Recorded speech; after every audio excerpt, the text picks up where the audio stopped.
วันฉลองพระเยซูเจ้าเสด็จขึ้นสวรรค์แม่น40 วันหลังจากวันปัสกาเป็นครั้งสุดท้าย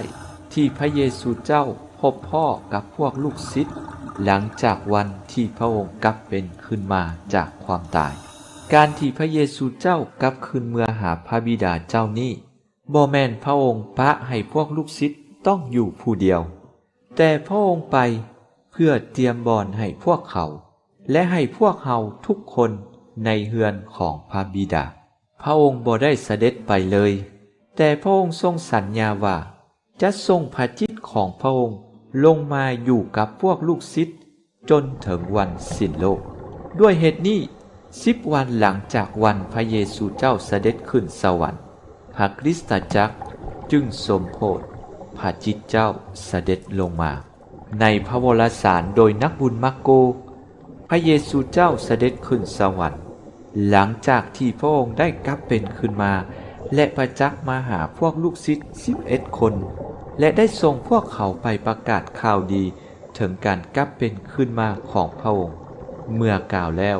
พระองค์ก็เสด็จขึ้นสวรรค์ส่วนในพระวรสารโดยนักบุญลูกาซึ่งพวกเราได้ฟังวันนี้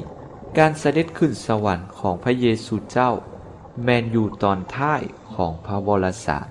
และอยู่ตอนต้นของหนังสือกิจการของพวกอัครธรรมทูต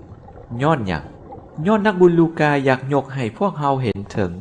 การสืบต่อภารกิจของพระเยซูเจ้าอยู่ในแผ่นดินนี้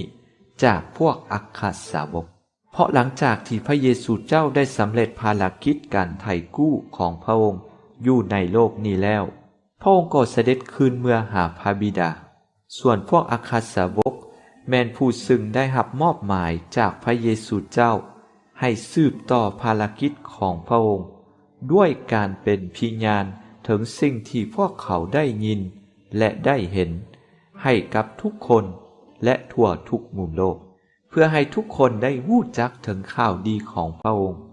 และได้รับชีวิตนิรันดรส่วนพวกเราผู้เป็นศิษย์ของพระเยซูเจ้าพวกเราได้สืบต่อภารกิจการประกาศข่าวดีของพระองค์ในชีวิตของพวกเราบ่